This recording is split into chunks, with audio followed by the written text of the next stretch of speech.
Good morning, everyone. Today we have the pleasure of hearing one of our favorite all-time projects here in Toastmasters, the Icebreaker Speech. This is under the Competent Communication Manual, project number 1. And note for the timer, it is a 4 to 6 minute project, so please give our speaker timer lights at 4, 5, and 6 minutes. When I was back in college, I got used to speaking in front of an audience. And after a while, I got a little bit rusty as soon as I could hear consumers because I had stopped speaking in front of groups. So this is a great opportunity to continue to practice and honing that skill of getting your message across to whoever it is you're speaking to. Today, it's our pleasure to have Doug Chapel here as our as our featured speaker. He is working on this. This is his first step in the Toastmasters journey for him, working on project number 1. The objective of this project is simply to get up in front of the crowd, refresh yourself as far as interacting with folks in front of the lectern, trying to work on overcoming nervousness and getting your thoughts in order, as I'm having trouble with right now. But to establish that first skill as you move forward through the Competent Communication Manual. So I'd like to welcome Doug Chapel here to give us his icebreaker speech. Let's give him a rousing welcome.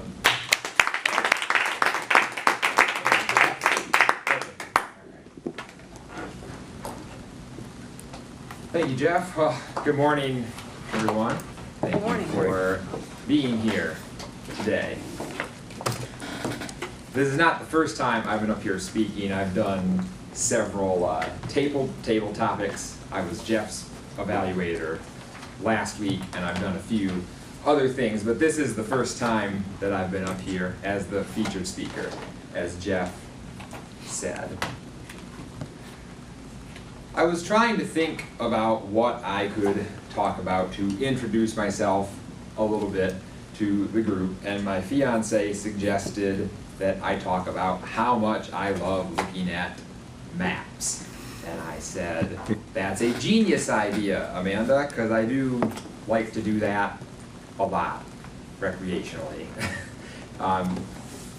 Really, for as long as I can remember, since I was a very small child, I have enjoyed studying maps, both for their aesthetic value, their beauty, if you will, and also for the information that they contain.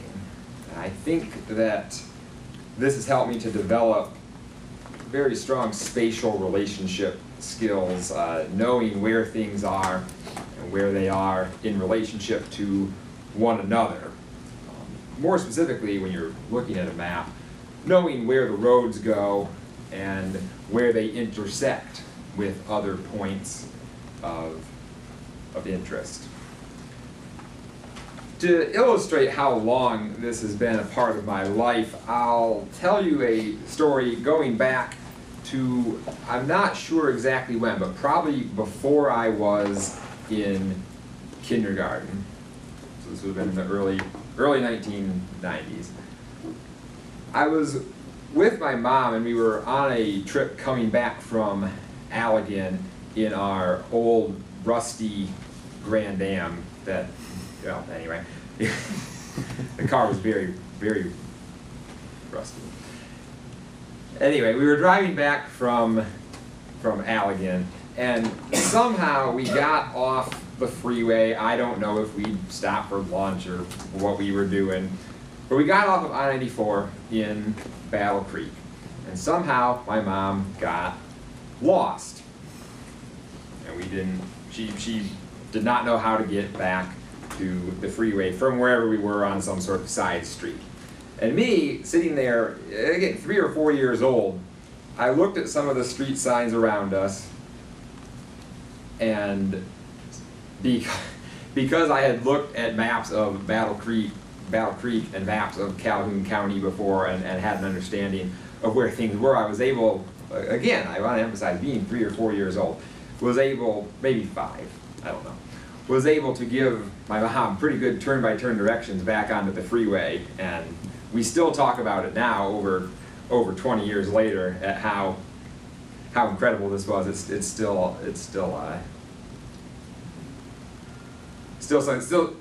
something we talk about, and even from that age, I think it showed how important of a skill it was to be able to understand a map and understand where you're going.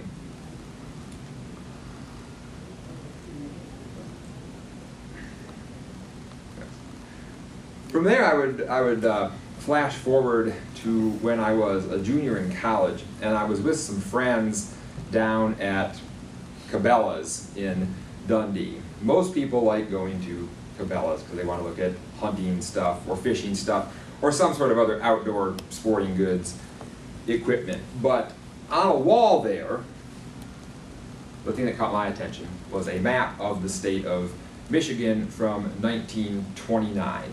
So it had all of the US routes on it, 127 and those sorts of things, but obviously no interstates.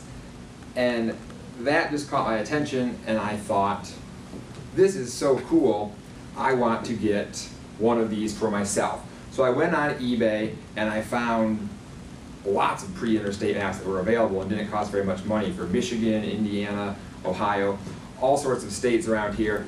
And I got those and I started studying those, and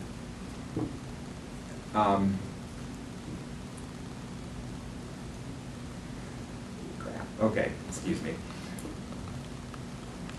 And through looking at those, I realized that those make a very good primary source for looking at our history. You can look at those and see how things were 50 years ago, 75 years ago, even 100 years ago, depending on how old the thing is, how old the map is that you're looking at, and that is just a very good window into our civic history, as you, if you will. Today, for the first time, well, since May, I have an iPhone, and with that, of course, I have navigation on the phone. And so the skill of being able to look at a map and plan your trip out in your head is no longer as important because the phone can just do it for you. Nevertheless, I've been very wary of not losing that skill, not getting rusty at being able to read a map and using spatial reasoning skills to know where I'm going. So I very much try to resist using the phone to do that, and I keep a big stack of maps in my car of any place that I might need to drive to. And I see that I have a red light. So I'll just wrap up by saying that from the time I was a very small child until now, maps have been a very important part of my life. And I thank you for being here to listen to my speech. Thank you.